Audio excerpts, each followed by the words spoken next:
We are back. We are back and better than ever. How's everybody doing today? Welcome back to the Samboner Show. Colin Thompson coming to you live from Annapolis, Maryland, wearing a Philadelphia Flyers hat. My God. Absolutely. Still repping the Flyers, are you? Why would I not? What if the Eagles had a bad year last year? Would you not wear an Eagles hat? No, absolutely not. I mean, if the Phillies went 20 and 140, I'd still be going to 10, 12 games a year. But, dude, Philadelphia sports is an absolute shambles. The Phillies are somewhat starting to get it back together, but that's either here nor there. We're here with another episode of the Samboner Show. We got a big couple guests on our hands here. We'll bring Mr. David Gill and Joel Romano from Wildwoods BBQ here in just a short couple of minutes. A couple legends slinging some of the best barbecue in the Jersey Shore, holding it down in Wildwood, New Jersey. Not just seasonal, folks, all year round. But before that, we're kicking off a new month. We're already in high gear, Colin. I mean, we are off to one of the hottest starts in any other month that I could ever remember in the 2-3 years that we've been live with the Samboners. Kicking off grill month again, a.k.a. grilling season, a.k.a. barbecue month. We're going to let it rip. It almost looks like wild card month at this point, because the Sambones are flying in. Colin's still doing hoagie reviews. He's still stuck back in May, which is fine. But it's a beautiful. What's that?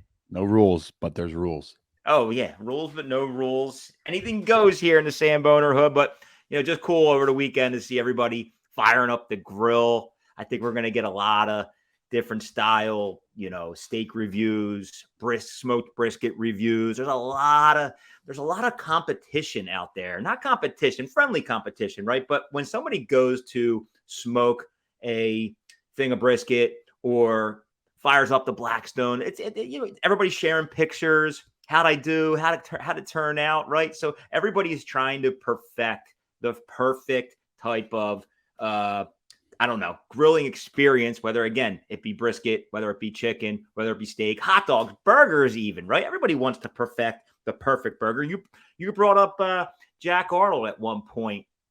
He just does like those 5-6 second reels of the juice just like pouring out of his burgers. Like, I could watch that all day long. So he's a character. Jack Arnold, if you're looking for a good follow on Instagram, guys, this guy, you want to talk about a Samboner?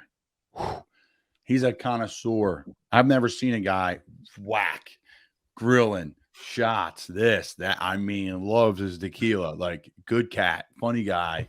We talk about it on the Wildwoods episode, which is coming up here. Like Mick said, the guys from Wildwood BBQ are coming on the back end of this little intro. And Jack Arnold, I'll tell you what, boy. He's a fan of the fish too, Colin. Fan of the fish. Oh, he's a problem. he's a problem. But no, it's an exciting month. I think we audible, right? We went to barbecue, mix like Peyton Manning, hot route, barbecue sauce. No, you know what you got me thinking? Omaha Steaks. Omaha. Shout out to Omaha Steaks. That's the beautiful part about Grill Month, right? Like, what can we do to just continue to shake it up, right? Do we challenge those barbecue gurus out there? Anybody listening to this, invite me over to your house. I'll crash your house any day of the week. Fire up the grill for lunch. We'll just get the content rolling, and I'll stop in. And at the end of the month, I'll tell you who had the best barbecue lunch. Nick can be 7 days a week at houses, drinking and eating barbecue. I mean, this could be the most affordable month of the entire, I don't know. God, it ain't easy being a Samboner. I'm telling you, we're driving all over the fucking country. We're spending $25-$30 on lunch. We're supporting local businesses. Here we are. Oh my God. But no, man, I'm fired up, dude. The summer is here. Went down to the Phils last night. Just an unbelievable experience with my daughter. And she got a chance to give the Philly fanatic a big, huge hug. The bats were cooking, dude. Trey Turner smashed one into the upper deck. Nola, unfortunately, had a no going through 6, and then the ex-Philly Nick Maton hit one into the upper deck as well. Ball was flying out of the park last night. Yeah. Flying. Phils. I mean, we're going to talk too much Phillies today, but like the Phillies regular season team wasn't that really great last year either. They just snuck into the playoffs and got hot. That's really, I mean, like Florida Panthers is like the same thing in the NHL. Now they're down 2-0, but my point is, like, it's such a long, these seasons are so long. It doesn't matter. Literally one swing, one at bat, one pitch, one, error in the field changes an entire season, like on a dime. Momentum, if you're at home, if you're away, if the right play. So that's the struggle with baseball. That's why I'm loving this College World Series as kind of a break for me, is these elimination games, ECU versus Florida, they didn't play, but I'm saying like these high drama. If you're looking for something else too, folks, I love College World Series. It's awesome. Yeah. But you're right. You just don't want to bury yourself too big of a hole. But again, similar experience or similar story with Miami Heat. Like, playing team, and here they are tied 1-1 in the NBA Finals. So you got to hang around. You don't want to dig yourself too big of a hole. But Damn right. Man. What else is going on? We got hockey. We got NBA. I'm looking forward to the College World Series. We're right in the summer, Mick. It's starting to hit those, golf on Sundays for a nap. Yeah, watching golf on TV on Sundays. Heading out to we got the Wildwood show coming up. We're gonna bring on the Wildwood guys here soon. I'm heading out to Cooperstown next week. If anybody has any experience or good stories about Cooperstown, where to go, where to eat, shoot me a DM.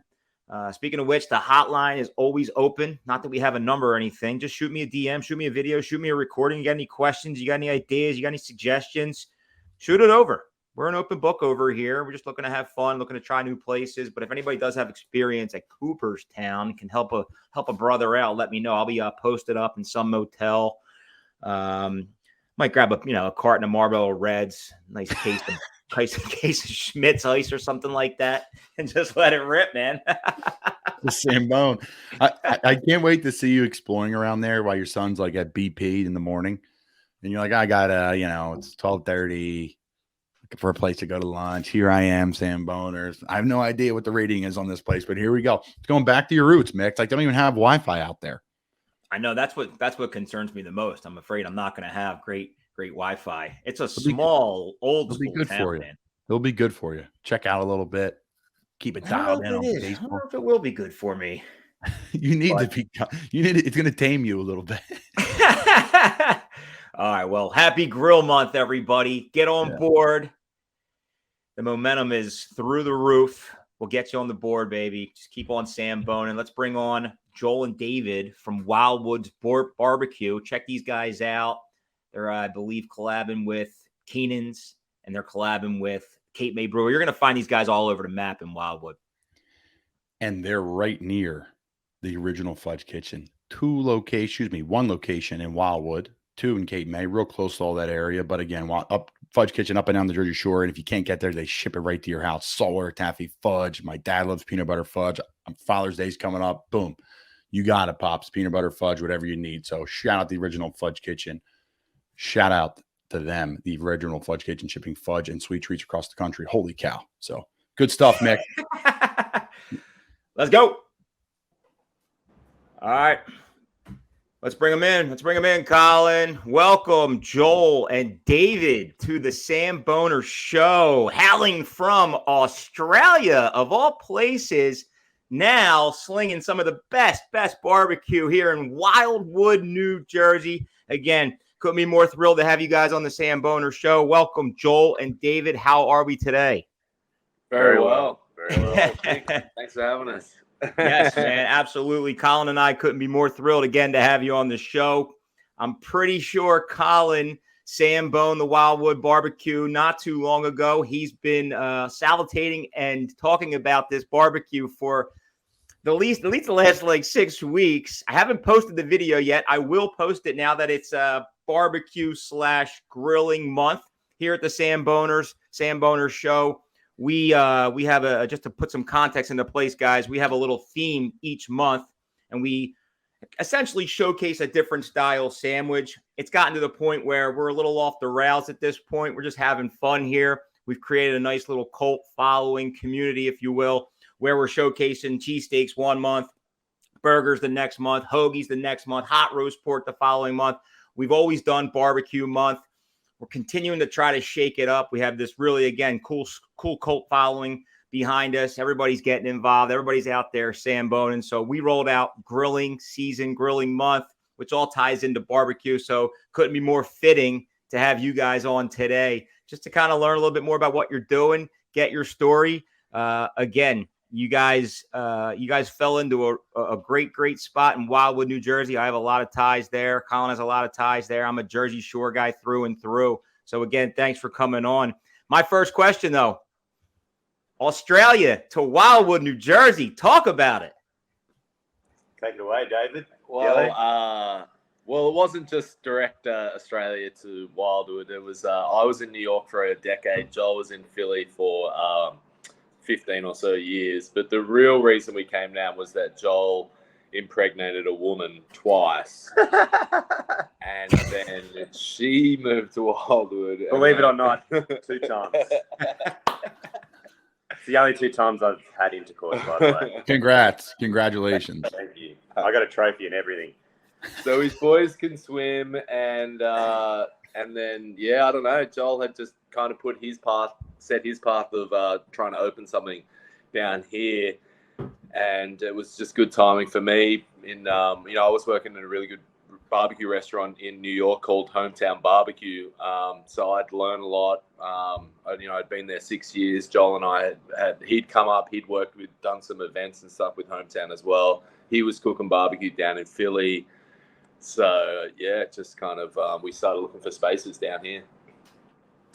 Now, Joel, what is you like? How did you guys meet? How did you guys connect? Like, is it just because you're guys from Australia, or is it like, hey, we just know good barbecue, or what's that community like too? And touch on that. So how you guys connected, then also that barbecue community, because I know it runs pretty deep.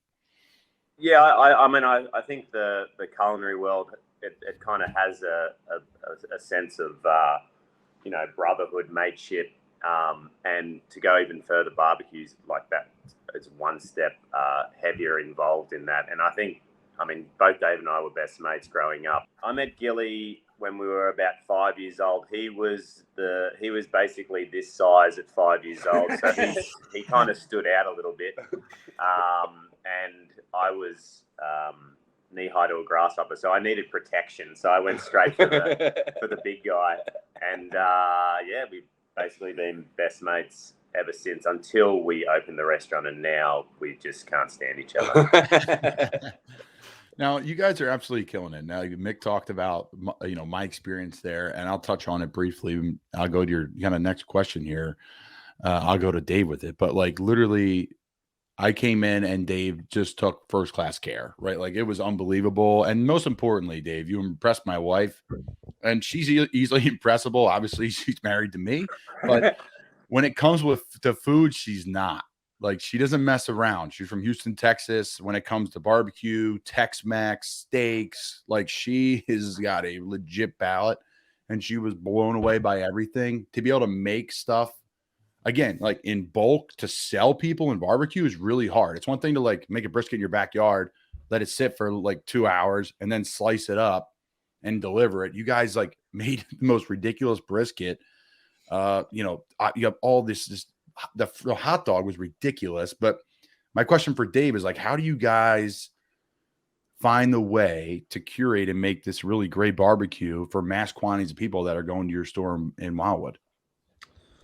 I mean, the mass quantity side of it, it almost becomes easier when you do get to work with a lot of product, because, I mean, for one, learning the process itself. You mentioned like there are people that learn to cook brisket in their backyard and they cook one every month or whatever. I was fortunate enough to be cooking 350 a week from the get-go. Like, first day, here's 350 briskets that we need to cook by the end of the week. So it actually becomes easier when the greater the volume, the easier the kind of to put it out well becomes, I think. What do you think there, Joel? Yeah, I mean, it's definitely a labor of love. So when you hear 17 hours a day and the process is very simple. I mean, we're very open about how we do things and our rubs, and we're open to teaching anybody who wants to learn and listen. It is just that. It's a labor of love. He and I are here in the morning at 6 lighting a fire, and then we don't leave till 10, and we're in and out during the day.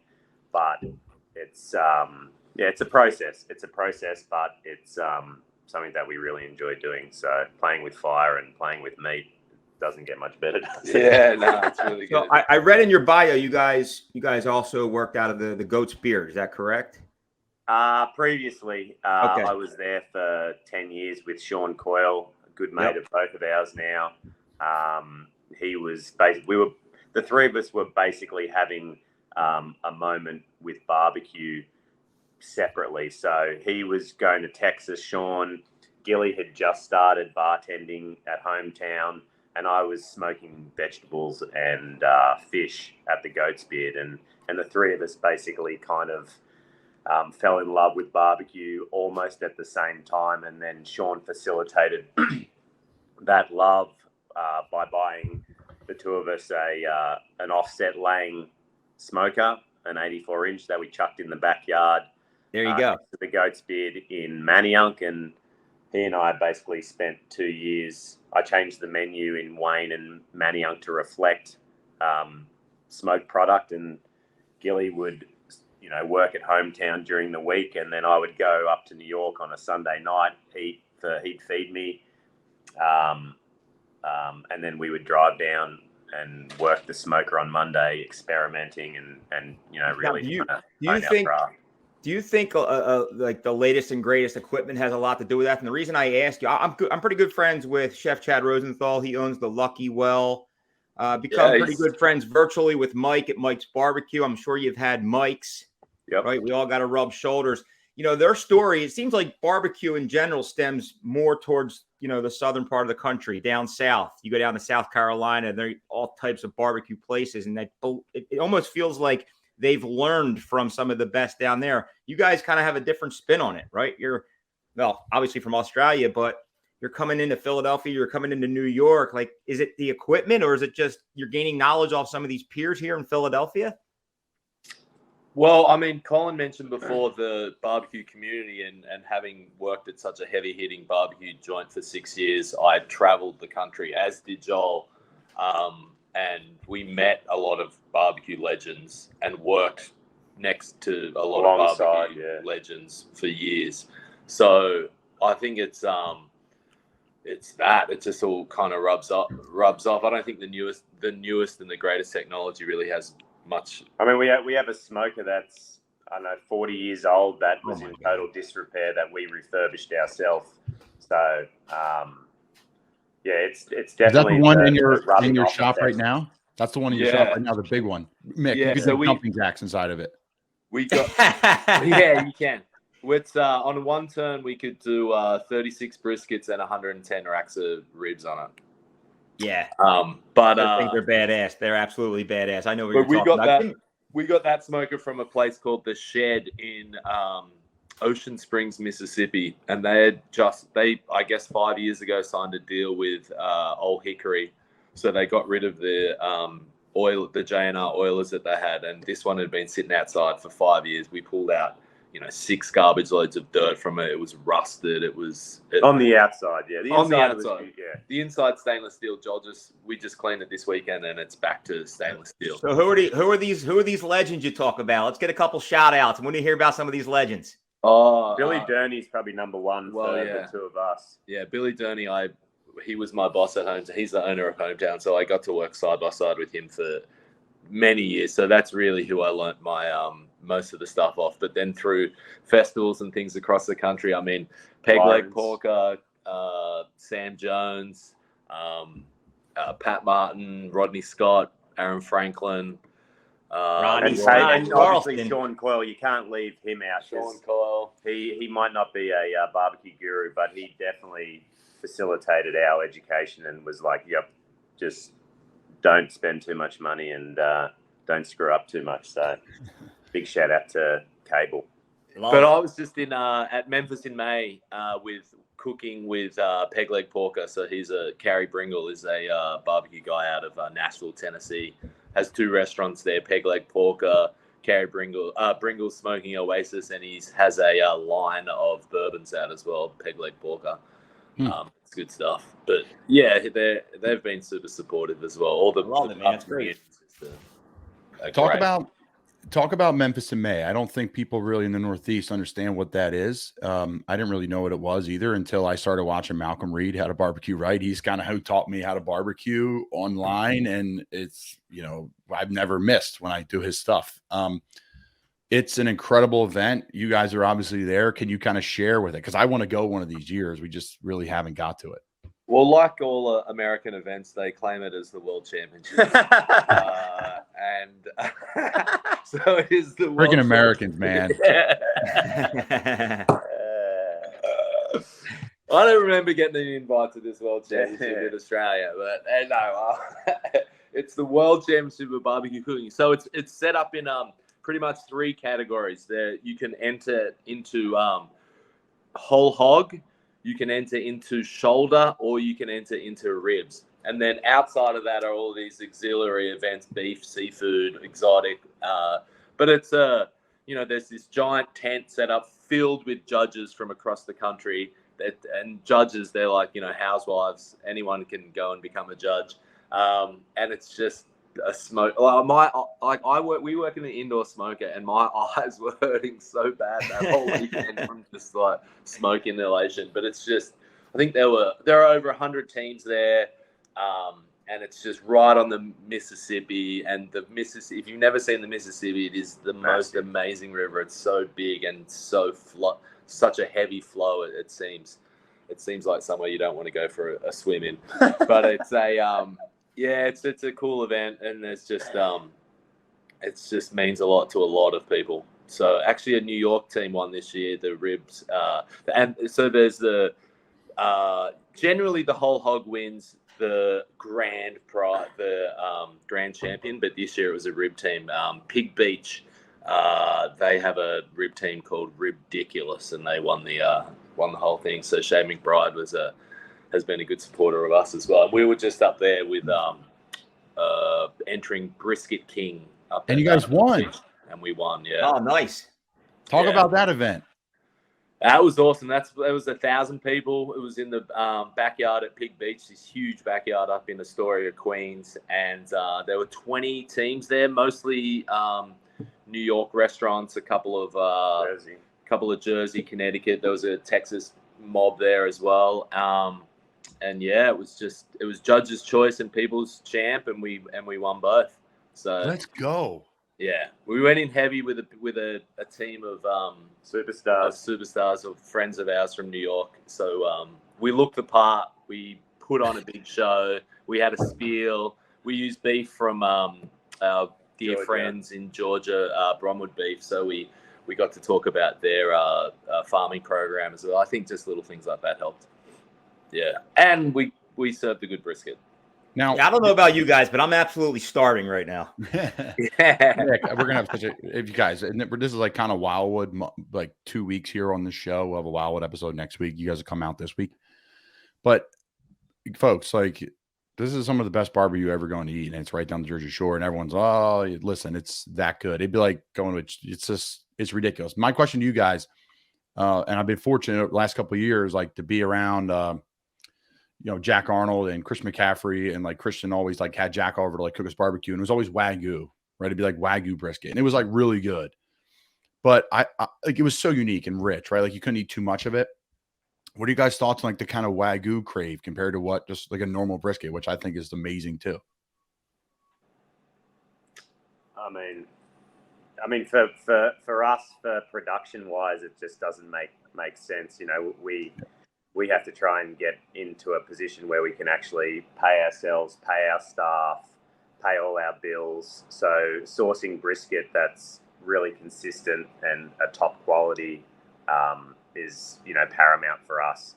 I don't even know if I've tried a Wagyu brisket in terms of eating, but there's so much intermuscular fat in the briskets that we procure that I reckon you'd be hard pressed even for the most discerning palate to tell the difference. But I think your guys' brisket is better, and I think they're two different things.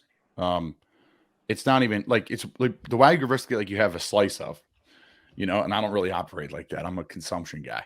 So I think the difference is on how the cattle is looked after, raised, and then slaughtered. That's where the difference in the taste is. Like, you can definitely tell the difference on brisket where it's been fed grass and then finished a certain way with grain and corn. But yeah, I think that's where we can tell the difference in the taste. But in terms of Wagyu versus a regular brisket, I personally can't really tell the difference. Yeah, because it kind of like a brisket itself is, as you mentioned, it's so fatty anyway that when we're cutting into them raw, you'd almost swear it was Wagyu half the time because, as Joel mentioned, the intermuscular fat is dispersed quite evenly throughout the whole. There's two muscles on the brisket, but especially the point end of it. Burn end, baby. So let's dive into the summer, right? Is this officially year 2? Officially year 2. Year 2, yep. Yeah. Very, very exciting. And I apologize if I asked this question and maybe blacked out when you answered it, but why Wildwood? Like, you're all over the country. You're trying things up and down the East Coast. You're in New York. You're in Philly. You land in Wildwood, New Jersey. Purely and simply the boardwalk, mate. It's just the place to be. Now, are you Sam's or Mac's guy? Santucci's. That's right. They're in Wildwood. Shout out. Dirk, how are you, mate? Jimmy. I love it. Love that. I love it. How's the Wildwood community like grasp you guys? I know you guys are super busy, but it's, I guess, like I said, there's a big. I live down there. There's a local contingency down there. There's a lot of people down there in the off season. People don't realize, at least in K-May, Wildwood, Seattle, there's a good little conglomerate that stays down there full time. They're very confused as to why 2 Australians are in Wildwood. Like me. No, they've been great. I mean, we couldn't have asked for a better response from not only the locals here in the off season, but also the people who frequent this area on a weekly basis in the summer. I mean, we've just been the outpouring of support has just been overwhelming. Honestly, I mean, it's probably one of the best joys that we have. Seeing the same people 3 times, 4 times a week. It's our loyal customer base is what is keeping us in business. So yeah, we're very happy. So any creative like events coming up in the summer? Do you guys do any types of collaborations with bigger bars like the Wharf or Mudhen Brewery, for example? Keenan, talk to us about that. What's going on? Well, we're Scott Keenan, who's an absolute legend, and Jim Reeves and Maggie and the crew down there approached us about taking over their kitchen space Wednesday, Thursday, Friday. So we've just started that, which is awesome for us because it basically gives us another brick and mortar 3 days a week. So in terms of having to staff it and cook basically for another restaurant, it's been a challenge, but it gives us an opportunity to get our product out there and obviously make a little bit more money. And Keenan's, if you haven't been or you do know it, it's just a beast. It's just crazy busy all the time. So hopefully we can build on that, and we're there Wednesday, Thursday, Friday. That's awesome, man. That's and a great. On Saturdays we pitch a tent out at Cape May Brewery. And we sling barbecue out there 12 till 6 on Saturdays. So do you really? All right. There you go. Whoo, doggy. Now, so you guys doing that all season too. That's great. That's great to hear. And what about so you guys are just really killing that really South Jersey Shore area. Now, are you guys still doing stuff at Mayer's? I know that was a thing in the spring. We Mayer's buy sausages from us. So we make sausages for Mayer's Tavern, and we just frequently drink there. Go to Mayer's Tavern a lot. Yes. And we watch them sell a sausage for $30 that we can't sell for $7. If you know anyone who wants to buy sausage or hot dogs at a cut rate, let us know. Well, you mentioned the grilling month. We're doing hot dog 8 packs of hot dogs for $24 for get your 8 potato rolls, some diced onions, some mustard, and the. Are we giving away mustard too? We are. I don't know. Wow. Listen, I'm like, oh yeah, muscle wasn't included. Sorry. we'll have you guys back on for the Cape May episode talking about mares because that's fantastic. My top 2-3 places in Cape May, if not number one. Love it.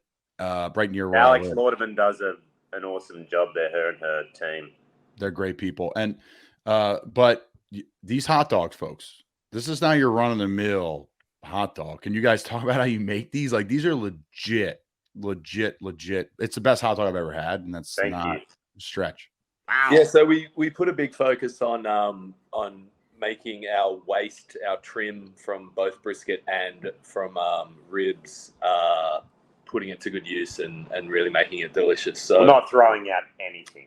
Not throwing out anything. So a rack of ribs come in. We get spares, like the whole spare racks. We trim them down. The bonier kind of cartilage parts go to rib tips. And then the meatier parts, there's like a flap at the back of the rib that we put into the sausage bucket. And then from that, we season it in our hot dog seasoning, grind it thrice, and which is a nightmare for me. Like, it's just one of the worst days of my week. But once it's done, I'm so happy. And then we stuff them into links, and they're big fatty pork hot dogs. They're so good. Mick, And then we telling do a you, similar twice. process you'd use to make scrapple. Yeah, it is. Well, and then the stuffing is a real, it's a process in itself, getting them into the links. But then we smoke them twice. So we'll smoke them really gently, as low a temperature as we can, till they reach an internal temp of 150. We pull them off, ice them down, get them back to under 40 degrees, and then smoke them again, get them back up to 150, and that just gives them this Snap. Yeah, it's just all about the snap. So that's we're what really I'm saying, Mick.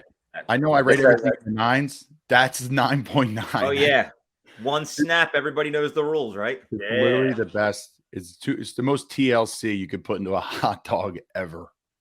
It's really good, guys. We gotta get I that guy, the Dale Trail. We fed a hot dog to one of the girls at Keenan's who doesn't like onions or mustard, which is how we serve it. And she took a bite and she's like, "Oh, it tastes like the hot dog cart down at the beach." I was like, "Oh my god." Well, I was on the Instagram, and I from an eye test perspective, yeah, they look legit, man. All these places, right? Love going to Keenan's, love going to Wildwood. Colin has some really good ties at Cape May as well. I'm sure we're gonna have to figure out a way to, get together in person and throw it down, baby. Samboner Fest. When is that happening? It's like Oktoberfest, man. Minus like the 10-gallon beers. The opportunities are endless. We've had nothing but just the ultimate love, support from a lot of different venues. Many different breweries have reached out recently. It'll come together one day. We're just trying to hold it all together, slow and steady. Wins the race, and we will eventually have a nice throwdown for everybody, man. Mickey, can I say a guy with a hairline like yours should never wear a hide hat. Look at never that. hide that shit. Well, it's early. I'm a late owl, but we're always grinding here at the Samboner show, and what can I say, man? I'm truly blessed. All right, guys. So we're featuring Wildwood this week after you guys' episode. So you guys will come out the week of June 6th. We're recording right now. And then next week, we're going to feature all our favorite places to eat, drink, hang out in Wildwood. You guys will obviously be on that.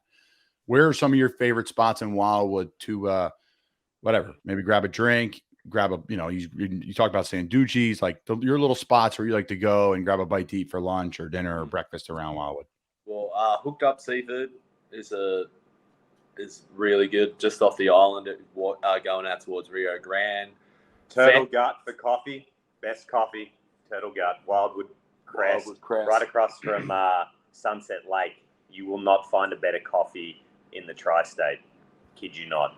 And they're grinding their own breakfast patties and doing mortadella and cheese. What was the name of that again? Turtle Gut, like gut. Turtle Gut. Turtle Gut, G-U-T. Turtle Gut. Turtle Gut. Trio, straight across the road from us. Debbie and Gus doing amazing things over there. Casual fine dining. And what else? Oh, West Side Saloon for a Orange Crush. Mm. Yes. And some seafood. That's actually good. Yeah. Good. Good food. crab cake BLT. So do you guys live down there for the summer, or are you there full time? Full Full time. time. Full time. Absolutely. Why not? Yeah. I'm I telling go you. between Philly a few times a week, but yeah, otherwise I'm down here, kind of splitting my time. Mostly down here. Oh, sticking with the questions though. I like it. The great the great white shark or the nor'easter? Oh, what is mean? that? Golfers? You mean Greg Norman? No. The roller coasters. The wooden roller coaster or the nor'easter? I'm like, who's the great Norm? Is that Cam Smith? I don't know. They're making hot dogs, Mick. They're not riding rides. Come on, you got to go get that in there, man. You got to be a kid. I was on the boardwalk. Yeah, I'm on the boardwalk a fair bit, but I'm usually under the boardwalk, hiding away from all the people. No, man, this is fun, man. You guys are awesome. We appreciate it, man. We can't wait to support your guys' business this summer. For those that are listening, I'm telling you, Wildwoods BBQ. Where are you guys at? You're North Wildwood, right? Yeah, 7th in New Jersey. Love that. We're looking forward to seeing you get picked up. I'm looking forward to screaming at the telly saying, I know that fella. Mm-hmm. I'll be sponsored, but listen, I'll wear the Wildwood BBQ's t-shirt in the stadiums. Just 3 easy payments of all you can eat barbecue, and it's no problem. Whatever you need. Yeah, we'll be in the Samboner box. There you go. When's that starting up, Mickey? I love it, man. I We'll be appreciate playing the Eagles, and Mick will be like, I can't root for you, bro. Well, Can't you root know, for you." funny story, when Colin and I connected 8-9 months back, there were some lingerings that he was going to become a Dallas Cowboy, and I just quickly said, if that is the case, I'm sorry, we can't partner. There's just no way. We actually had a Dallas Cowboy on this show. He was our first pro athlete to come Yes, on. we did. He was great, man. So Who was it? appreciate you guys coming on, man. Really do. Thanks for having us. Can't wait to connect in person, guys. Appreciate you coming on. Yeah, See you, thanks, mate. Mickey. See you, mate. See you, Colin. See you guys. Wildwood.